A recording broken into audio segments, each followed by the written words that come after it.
Hello students, तर आपण vector ह्या चॅप्टरची सिरीज बघत आहोत आणि व्हेक्टर ह्या चॅप्टरमध्ये आपण या आधीच्या व्हिडिओमध्ये सेक्शन फॉर्म्युला बघितला. सेक्शन फॉर्म्युलाचे 2 थेरम्स बघितलं आणि आज ह्या सेक्शन फॉर्म्युल्यावरती डिपेंड असणारा समोरचा प्रॉब्लेम बघणार. म्हणजेच आपण एक्झरसाइज नंबर 5.2 यामधले क्वेश्चन्स बघणार. ओके, तर बघा त्यामधला फर्स्ट क्वेश्चन काय आहे. फर्स्ट क्वेश्चन असा आहे की find the position vector of point R which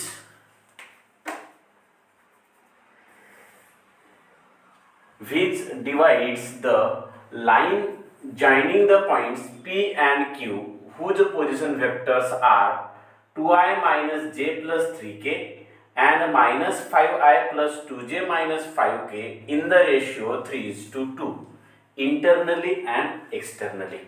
Means R हा जो पॉइंट आहे हा पी क्यू लाईनला एकदा इंटरनली आणि एकदा एक्सटर्नली डिवाइड करत आहे. कोणत्या रेशिओने? 3:2 या रेशिओने. तर आपल्याला आर पॉइंटचा पोझिशन वेक्टरची व्हॅल्यू फाइंड करायची आहे. त्यामुळे तुम्हाला पी आणि क्यू ह्या दोघांच्या पोझिशन वेक्टरची व्हॅल्यू दिलेली आहे. बघायला कसं सॉल्व्ह करायचं आहे, लक्ष द्या. Let P bar and Q bar be the position vector of points P and Q. हा जो P आणि Q पॉइंट आहे त्या दोन पॉइंटचं पोझिशन वेक्टर आपण काय घेतला? P bar and Q bar. म्हणजेच therefore P bar equal to काय मिळेल? तर 2i minus j plus 3k आणि Q बार इक्वल टू काय मिळेल? क्यू बार इक्वल टू मिळेल तुम्हाला minus 5i plus 2j minus 5k. Question मध्ये दिलेलं आहे, आपण ते कंडिशन लिहिलं. सर्वात फर्स्ट आपण इंटरनली डिवाइड करत आहे असं कन्सिडर करून सॉल्व्ह करूया. नंतर सेकंड कंडिशन मध्ये आपण एक्सटर्नली डिवाइड करत आहे असं कन्सिडर करून सॉल्व्ह करूया.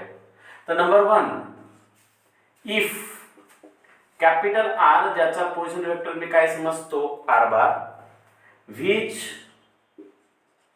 डिवाइड्स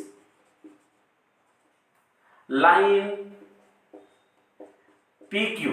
कोणत्या लाईनला डिवाइड करेल? पी क्यू ला. पण कसं करेल? इंटरनली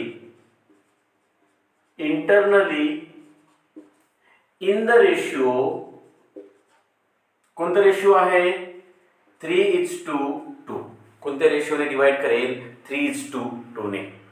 मग मला सांगा, जर इंटरनली डिवाइड करत असेल तर आपल्याला सेक्शन फॉर्म्युला लावावा लागेल फॉर इंटरनल डिव्हिजनचं. म्हणजे मला लिहावं लागेल therefore bye section formula of internal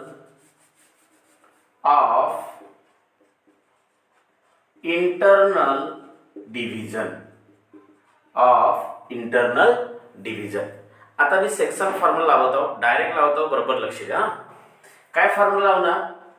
R bar equal to, बघा रेशिओ काय आहे, जो फर्स्ट रेशिओचा फर्स्ट डिजिट असते तो लिहायचा इथे 3 लावायचं कसं ते सांगत आहे.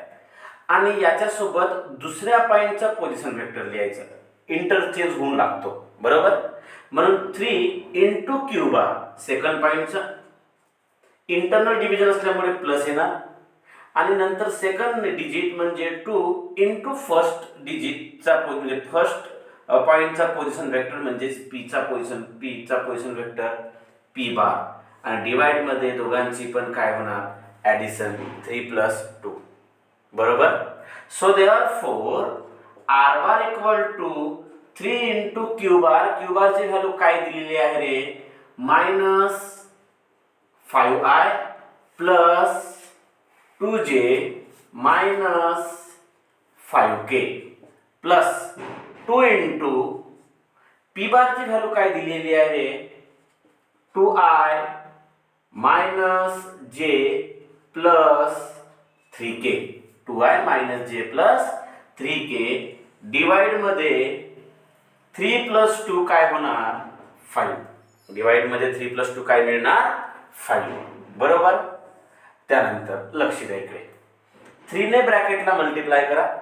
3 इंटू -5 काय मिळणार? -15i. 3 इंटू 2 प्लस 6j आणि 3 इंटू -5 -15k मिळणार. तसंच +2 ने ब्रॅकेटला मल्टिप्लाय करा. 2 into 2 4 means +4i. 2 into -j -2j आणि 2 into +3k means 2 into 3 6k. 2 into 3 काय मिळणार? 6k. डिवाइड मध्ये काय आहे? 5. तिथे काय मिळणार? 5. So therefore R bar equal to काय फाइंड करतो आपण? R bar. तर आर बार इक्वल टू बघा -15i + 4i -11i होणार. त्यानंतर +6j -2j +4j. बरोबर आहे की नाही? +6j -2j +4j -15k +6k. सांगा बघू. -15k +6k -9k आणि डिवाइड मध्ये काय राहणार? 5. काय मिळणार? 5. याला तुम्ही असं पण लिहू शकता. Therefore R bar equal to -11 divided by 5i plus 4 divided by 5j -9 divided by 5k. काय लिहू शकतो आपण?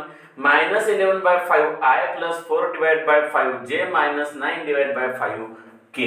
हा झाला तुम्हाला जो आर पॉइंट आहे ज्याचं तुम्हाला फाइंड करायचं आहे पोझिशन वेक्टर. तर हा आर पॉइंटचं पोझिशन वेक्टर काय मिळालं? R bar. पण कधी कधी क्वेश्चन मध्ये तुम्हाला पोझिशन वेक्टर न म्हणता तुम्हाला कोऑर्डिनेट्स फाइंड करा म्हणतोय. काय म्हणेल? कोऑर्डिनेट्स फाइंड करा.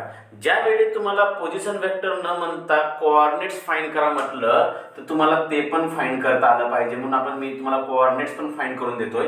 ह्या क्वेश्चन मध्ये विचारलं नाही आहे पण कोणत्या कोणत्या क्वेश्चन मध्ये विचारतोय म्हणून तुम्हाला माहिती पाहिजे. तर coordinates of r equal to coordinates कसं लिहायचं बघा. लक्ष द्या. आयचा कोएफिशियंट -11 डिवाइड बाय 5, जेचं कोएफिशियंट 4 डिवाइड बाय 5 आणि केचं कोएफिशियंट -9 डिवाइडेड बाय 5. तर अशा टाइपने आपण ह्या आर पॉइंटचं काय फाइंड केला? कोऑर्डिनेट्स. काय आलं रे? कोऑर्डिनेट्स काय मिळालं तुम्हाला? कोऑर्डिनेट्स मिळालं -11 डिवाइड बाय 5, 4 डिवाइड बाय 5 आणि -9 डिवाइडेड बाय 5. तर हा जो काय आपण फाइंड केला हा कोणत्या डिव्हिजनचं होतं? Internal division. बरोबर. बरं. असंच आपण काय फाइंड करणार? असंच फाइंड करणार आपण एक्सटर्नल डिव्हिजन साठी. म्हणून आपण लिहिणार की इफ कॅपिटल आर ब्रॅकेट मध्ये आर बार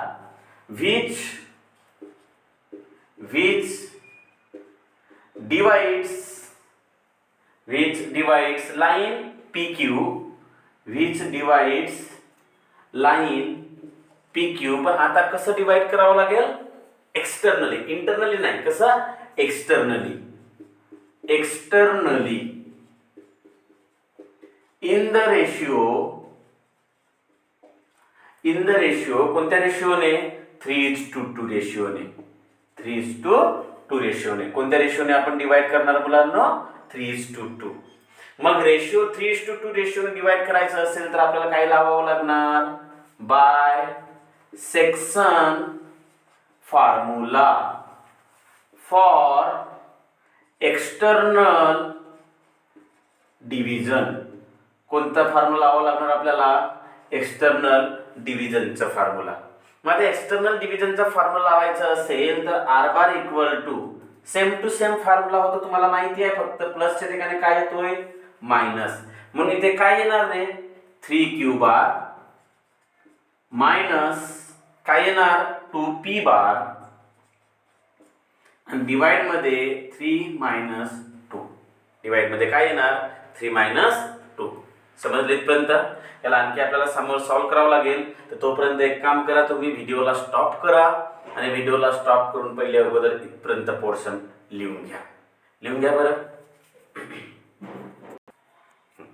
बघा आता याच्या समोर कसं करायचं लक्ष द्या. आर बार इक्वल टू काय होणार रे? R bar equal to 3 into q bar. आता कशी व्हॅल्यू पाहिजे आपल्याला? Q bar. तर क्यू बारची व्हॅल्यू काय होती? -5i plus 2j minus 5k होणार. मायनस आहे तर मायनस, तिथे मायनस येणार. नंतर काय आहे? 2 इंटू पी बार. पी बारची व्हॅल्यू काय आहे रे? 2i minus j plus 3k आणि डिवाइड मध्ये मला सांगा रे 3 - 2 काय होणार? 1. 3 - 2 काय होणार? 1 होणार. बरोबर. तर सो इक्वल टू, आता याचं काम झालं, याला मिटवून घेतो.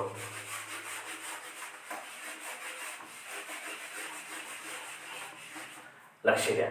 मला सांगा न्यूमरेटरला 1 ने डिवाइड केलं तर न्यूमरेटर येणार आहे, म्हणून आता मी डिनॉमिनेटर लिखण्याची गरज नाही, कारण का कोणालाही 1 ने डिवाइड करा तोच येणार, म्हणून न्यूमरेटर मिळेल. मग मला सांगा आर बार इक्वल टू 3 ने ब्रॅकेटला मल्टिप्लाय करा, काय मिळेल? -15i plus 3 into 2 6j minus 5 into 3 15k minus 2 ने ब्रॅकेटला मल्टिप्लाय करा -4i minus minus plus 2j minus plus minus 6k. Divide मध्ये 1 लिहिण्याची गरज नाही. So R bar equal to -15i minus 4i minus 19i plus 6j plus 2j plus 8j minus 15k minus 6k minus 21k. तर हा मिळेल तुम्हाला R बारचा external डिव्हिजनचं position vector.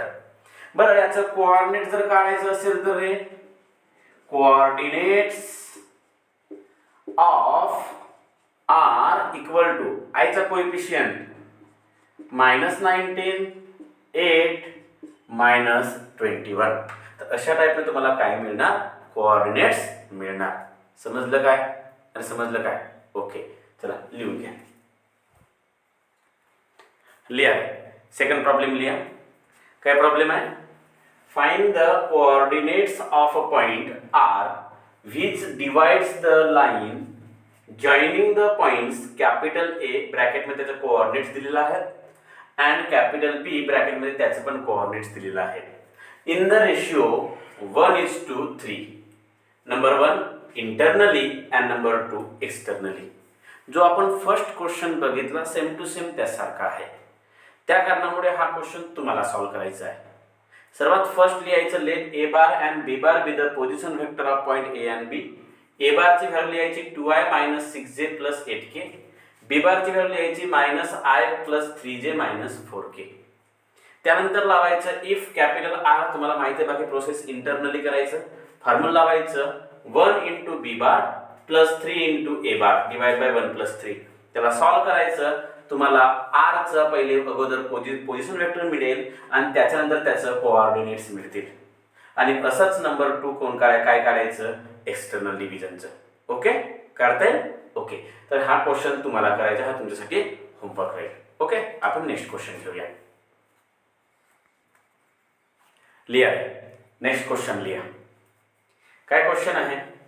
Find the position vector of a mid point M joining the points L and N. एक LN line आहे आणि त्या लाईनचा मिड पॉइंट आहे M. तर आपल्याला हा M पॉइंटचं पोझिशन वेक्टर फाइंड करायचं आहे. सो लेट अगोदर ह्या दोघांचं पोझिशन वेक्टर आपण लिहून घेऊया. Let L bar and N bar be the position vector of points L and N. L आणि N चं position vector L bar and N bar. So therefore L bar equal to काय होणार? 7i minus 6j plus 12k and N bar equal to काय होणार रे? सांगा बरं. 5i plus 4j minus 2k हो ना. आता आपल्याला सांगा ह्या एल एन लाईनचं मिड पॉईंट एम आहे आणि त्याचं पोझिशन व्हेक्टर फाइंड करायचं जर असेल तर इथे मला लिहावं लागेल की इफ कॅपिटल एम ज्याचा पोझिशन व्हेक्टर एम बार असेल is the mid point of line L N. कोणत्या लाईनचं पोझिशन मिड पॉइंट आहे हा एल एन. तर मग मला सांगा अशा वेळी मला काय लावावं लागणार रे. By mid point formula. काय लावावं लागेल बाय मिड पॉइंट फॉर्म्युला. आणि मिड पॉइंट फॉर्म्युला तुम्हाला माहित आहे व्हेरी इझी फॉर्म्युला असतो. एम बार इक्वल टू जे दोघांच्या मधामधला मिड पॉइंट असेल त्यांची addition means L bar plus N bar आणि डिवाइड मध्ये 2. L bar plus N bar divide by 2. So equal to L bar ची व्हॅल्यू काय आहे रे 7i minus 6j plus 12k plus N बार ची व्हॅल्यू काय आहे रे 5i plus 4j minus 2k आणि डिवाइड मध्ये काय राहणार 2. तुम्हाला पूर्ण फॉर्म्युले लक्षात असणे आवश्यक आहे मुलांनो. ते आल्याशिवाय तुम्हाला बाकी प्रॉब्लेम सॉल्व्ह करता येणार नाही. चला दोघांची ॲडिशन करा. 7i plus 5i 12i minus 6j plus 4j minus 2j 12k minus 2k plus 10k आणि डिवाइड मध्ये काय उरणार 2. बरोबर. 7i plus 5i 12i minus 6 plus 4 minus 2j आणि 12k minus 2k plus 10k. So therefore M bar equal to सर्वांना 2 ने divide करावं लागेल. असं जर केला तर 12 divide by 2 6i minus 2 divide by 2j आणि प्लस 10 डिवाइड बाय 2 5k. तर हा होईल तुमचं position vector of mid point M. Position vector of mid point M. Clear. चला लिहून काढा बरं एवढं. तर लिहा मुलांनो नेक्स्ट क्वेश्चन. बघा नेक्स्ट क्वेश्चन काय आहे. नेक्स्ट क्वेश्चन आहे if the points capital A 3 0 P B -1 Q 3 and C -3 3 0 are collinear then find number 1 the ratio in which the point C divides the line segment AB and the values of P and Q. Question मध्ये असं म्हटलं आहे की तुम्हाला ABC हे 3 points दिलेले आहेत आणि तिन्ही पॉइंट्स कोलिनियर आहेत. कोलिनियर असते वेळी तुम्हाला म्हटलं आहे की ह्या तिघांपैकी C पॉइंट हा AB ला डिवाइड करतो. म्हणजे याचा अर्थ असं की एक AB लाईन आहे आणि त्याच्या मधामध्ये कुठेतरी C पॉइंट आहे. एकाच लाईनवर असल्या कारणामुळे त्यांना कोलिनियर आहे असं म्हटलेलं आहे. तर हा C पॉइंट AB ह्या लाईनला डिवाइड करतो. बट तो इंटरनली करत आहे की एक्सटर्नली करत आहे हे सुद्धा दिलेलं नाही आहे. आपल्याला तेच फाइंड करायचं आहे की तो पॉइंट C पॉइंट AB ला इंटरनली की एक्सटर्नल डिवाइड करतोय आणि कोणत्या रेशिओने करतो तो पण दिलेला नाही. म्हणजे आपल्याला रेशिओज फाइंड करायचा आहे. तर मी तुम्हाला या आधीच्या व्हिडिओमध्ये एक रेशिओ लिहून दिलं होतं की असं म्हटलं होतं की एखादा पॉइंट एखाद्या लाईनला जर कट करत असेल तर त्याला जर रेशिओ दिला नसेल तर अशा वेळी एक रेशिओ कन्सिडर करायचं. त्या रेशिओचं नाव दिलं होतं आपण T:1. बरं तर नेहमी T:1च केलं पाहिजे असं नाही आहे. हे म्हटलं होतं कोणतं पण करू शकता तुमच्या मताने. बरोबर. λ:1 β:1 m:1 n:1 T:1 काही पण करा. त्याला सर्वात आधी इंटरनल डिव्हिजन असं कन्सिडर करून सॉल्व्ह करायचं. जर टीची व्हॅल्यू जर तुम्ही T:1 केलेत जर टीची व्हॅल्यू पॉझिटिव्ह जर येत असेल तर तो इंटरनल डिव्हिजनचा असेल क्वेश्चन. आणि जर का व्हॅल्यू टीची व्हॅल्यू निगेटिव्ह येत असेल तर तो एक्सटर्नल डिव्हिजनचा राहील. ह्या गोष्टी मी या आधीच्या व्हिडिओच्या लास्टला नोटमध्ये लिहून दिलं होतं. तर इथे आपण त्याचा यूज करणार आहोत. आपल्याला माहिती नाही की इंटरनल आहे की एक्सटर्नल आहे म्हणून इथे इंटरनल कन्सिडर करून सॉल्व्ह करायचं. तुम्ही एक्सटर्नल कन्सिडर करून पण सॉल्व्ह करू शकता. बट तुम्ही इथे इंटरनल कन्सिडर करून सॉल्व्ह करायचं.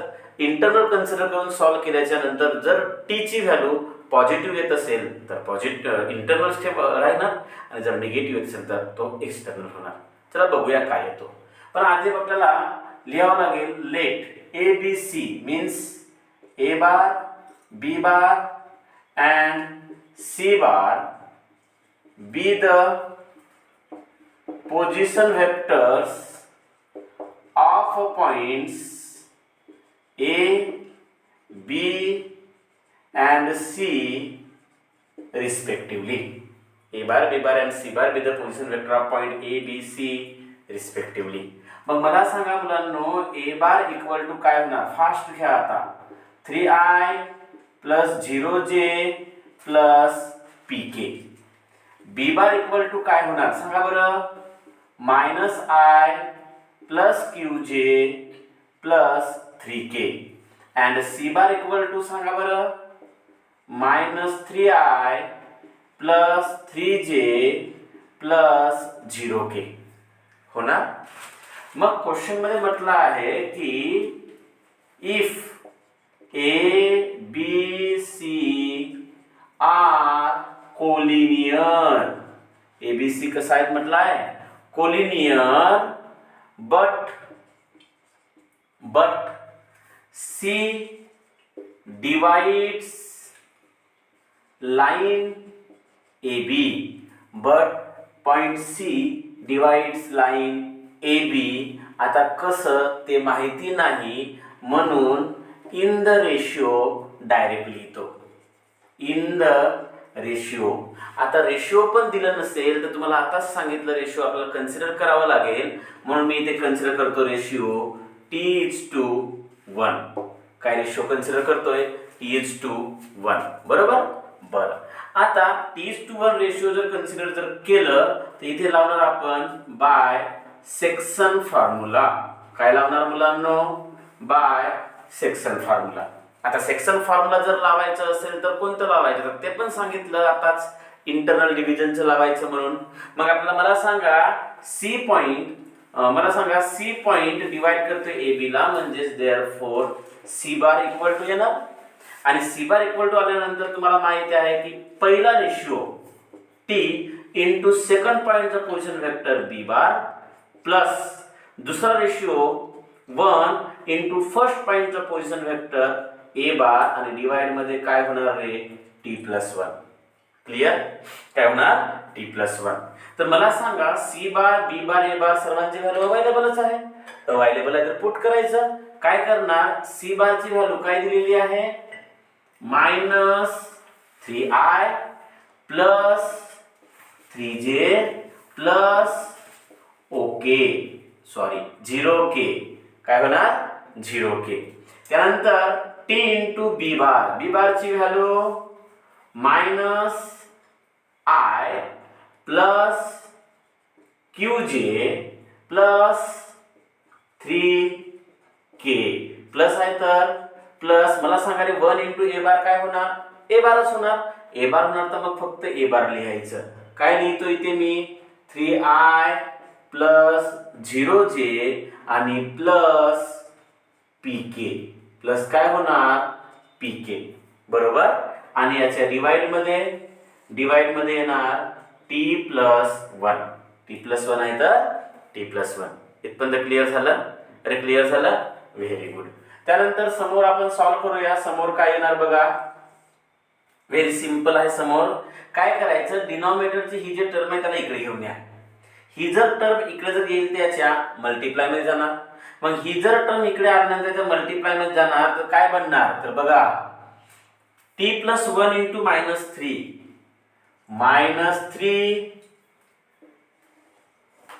काय बनणार बघा -3 into T+1 -3 into T+1 i.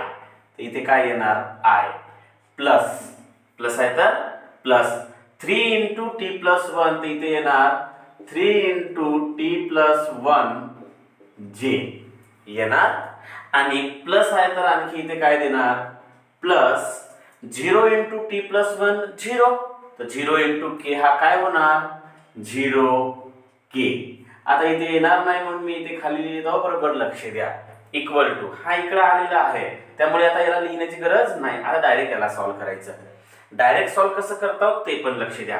T into minus I, बरोबर लक्ष द्या. T into minus I minus T I, T into Q plus Q T जे लिहू शकतोय, आणि टी इंटू 3 प्लस 3 टी के.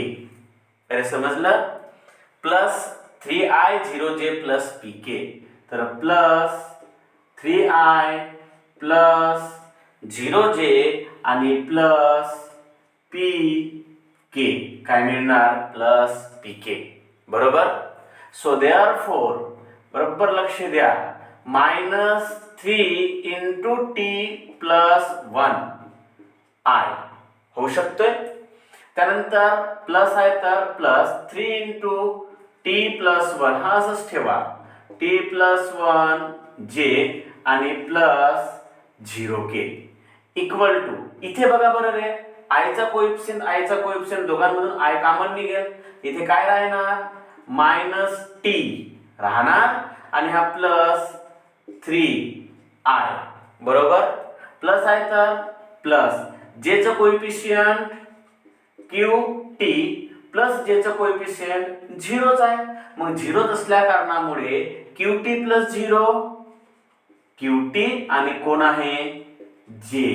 त्यानंतर इथे प्लस केचं कोएफिशियंट 3t प्लस केचं कोएफिशियंट p इंटू के. समजलं? तर अशा टाईपने तुम्हाला इक्वेशन मिळेल.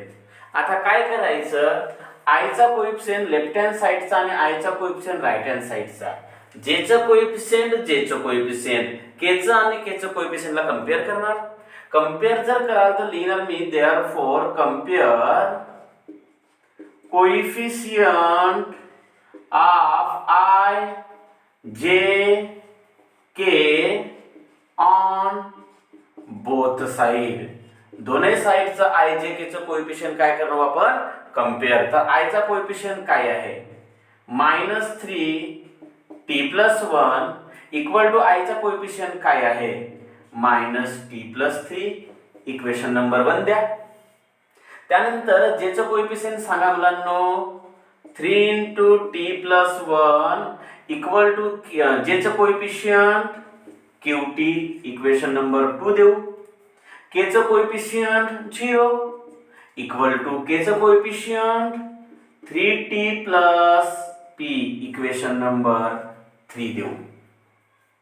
आता हे 3 इक्वेशन मिळाल्यानंतर सर्वात आधी तुम्हाला t ची व्हॅल्यू फाइंड करणे आवश्यक आहे. ह्या इक्वेशन वरून t नाही निघू शकत कारण का q असल्यामुळे. या पण इक्वेशन वरून q नाही निघू शकत कारण का इथे पण p असल्या कारणामुळे.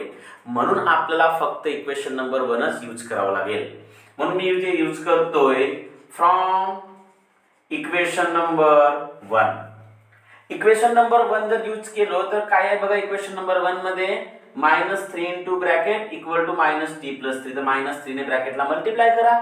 -3 इंटू टी -3t, बरोबर. Minus plus -3 into 1 3 equal to काय आहे? -t plus 3. समजलं? आता काय करा, हा -3t तिकडे घेऊन जा तर प्लस होणार आणि हा +3 इकडे घेऊन या मायनस होणार. तर मला सांगा +3 इकडे आल्यामुळे -3 ऑलरेडी इथे -3 आहेच, इक्वल टू -3t इकडे गेल्यामुळे सांगा मुलांना -3t इकडे गेल्यामुळे +3t आणि -t ऑलरेडी इथे आहेच.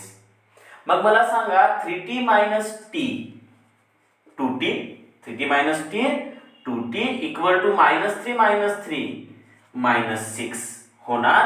तर मला सांगा देअरफॉर t इक्वल टू तुम्हाला काय मिळणार? -3. t ची व्हॅल्यू काय मिळणार तुम्हाला? -3. बरोबर. चला इथपर्यंत समजलं. आणखी प्रॉब्लेम संपलं नाही बरं का? इथपर्यंत समजलं? बरं, पहिले इथपर्यंत लिहून घ्या बरं. बघा टी ची व्हॅल्यू आपल्याला मिळाली -3. आता बरोबर लक्ष द्या. मला सांगा जर टीची व्हॅल्यू -3 जर मिळत असेल म्हणजे याचा अर्थ जो रेशो आपण कन्सिडर करण्यासाठी जो व्हेरिएबल घेतला टी त्याची व्हॅल्यू कशी आलेली आहे निगेटिव्ह. आणि निगेटिव्ह आल्या कारणामुळे एक गोष्ट लक्षात ठेवा की आपण इंटरनल डिव्हिजन कन्सिडर करून सॉल्व्ह केलं होतं, पण टीची व्हॅल्यू निगेटिव्ह आलं म्हणजे याचा अर्थ आपला कन्सिडरेशन चुकलं होतं. इंटरनल डिव्हिजन तो करत नसेल तर सी पॉईंट हा एक्सटर्नल डिवाइड करताय कारण याची व्हॅल्यू काय आलेली आहे निगेटिव्ह.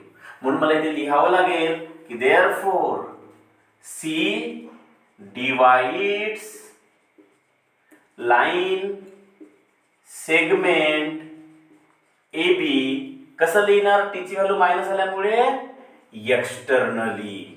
कसं लिहिणार एक्सटर्नली. इन द रेशिओ कोणत्या रेशिओने लिहिणार एक गोष्ट लक्षात ठेवा. टीची व्हॅल्यू मायनस आल्या कारणामुळे मी एक्सटर्नल लिहिला. जर हे टीची व्हॅल्यू फक्त 3 आली असती तर मी इथे इंटरनली लिहिलं असतं. आता टीची व्हॅल्यू -3 आली तर मायनसचा मिनिंग होते इंटरनली. मग रेशो कोणता घ्यायचा तर रेशो कधी निगेटिव्ह मध्ये लिहत नाही, म्हणून टीची व्हॅल्यू -3 न कन्सिडर करता 3 करायची. कारण का तो मायनसचा मिनिंगच आपण लिहिलं एक्सटर्नली तर इथे काय येणार 3:1. कोणत्या रेशिओने रे T:1 होतं. T:1 होतं. टीच्या ठिकाणी 3 आलं कारण टीची व्हॅल्यू -3 मायनस म्हणजे एक्सटर्नली 3 राहणार 3:1. तर C divides line segment A B externally in the ratio 3:1. का बरं एक्सटर्नली कारण का इथे मायनस आल्या कारणामुळे. Clear okay. त्यानंतर हा झाला नंबर 1. नंबर 2 मध्ये तुम्हाला काय फाइंड करायचं आहे find the values of P and Q. Very simple. टीची व्हॅल्यू मिळाल्याबरोबर तुम्ही इक्वेशन नंबर 2 आणि इक्वेशन नंबर 3 कुठे पण पुट करू शकता. तर put T equal to -3 in equation number 3 मध्ये. का बरं कारण का पी इथे आहे म्हणून मी अगोदर 3 मध्ये करतोय. तर काय आहे therefore 0 equal to 3 into T म्हणजे 3 इंटू टी ची value -3 plus P. So therefore मला सांगा 0 इक्वल टू 3 इंटू -3 -9 होणार plus P. So therefore P equal to -9 जर इकडे आलं तर +9. तर पी ची व्हॅल्यू काय आली रे +9. बरोबर आहे. त्यानंतर आपण फाइंड करणार क्यू. तर put T equal to -3 in equation number 2 कारण का क्यू इथे 2 मध्ये आहे म्हणून इक्वेशन नंबर 2 घेणार. चला बघा बरं काय येणार 3 इंटू टी. टीची value -3 plus 1 equal to Q into काय येणार रे -3. बरोबर. मला सांगा काय आलं 3 into t plus 1 3 into -3 plus 1 Q into -3. तर देअरफॉर 3 इंटू -3 प्लस 1 सांगा बरं रे -3 प्लस 1 -2 आणि -2 इंटू 3 -6 येणार. -2 इंटू 3 -6 येणार. बरोबर. So equal to Q into -3 q होणार. So therefore q equal to -3 इकडे त्याच्या डिवाइड मध्ये तर -6 divided by -3. So therefore q equal to minus cancel 6 divide by 3 किती मिळणार 2. म्हणजे याचा अर्थ क्यू ची व्हॅल्यू तुम्हाला किती मिळेल 2 मिळाली. काय मिळाली मुलांनो 2 मिळाली. समजलं काय तर समजलं काय. तर अशा टाइपने आपण पी आणि क्यू ची व्हॅल्यू काय करणार फाइंड करणार. आय होप क्लिअर झालं असेल. नसेल झालं तर आणखी एकदा रिपीट व्हिडिओला रिपीट करायचं आणि आणखी बघायचं क्लिअर होईल. काय नाही व्हेरी सिंपल कन्सेप्ट आहे. ओके चला लिहून घ्या बरं इथपर्यंत. क्लिअर आहे. नेक्स्ट क्वेश्चन लिहा बरं. काय आहे if the points capital A 3 to P, capital B, Q8 -10 and C -2 -3 1 are collinear, then find the ratio in which the point C divides the line segment AB and the values of P and Q. आता असं लिहिल्यानंतर तुम्हाला समजलंच असेल की हा तुम्हाला homework द्यायचा आहे. तर याआधी जो क्वेश्चन केलं त्याच क्वेश्चन सारखा हा क्वेश्चन आहे आणि याला तुम्हाला होमवर्क करायचा आहे. सेम टू सेम सॉल्व करायचा. रेशिओ T:1 कन्सिडर करायचं. टीची व्हॅल्यू तुम्हाला मिळेल -5 डिवायडेड बाय 11. मायनस आल्या कारणामुळे तो एक्सटर्नली डिवाइड करेल आणि रेशिओ 5/11:1.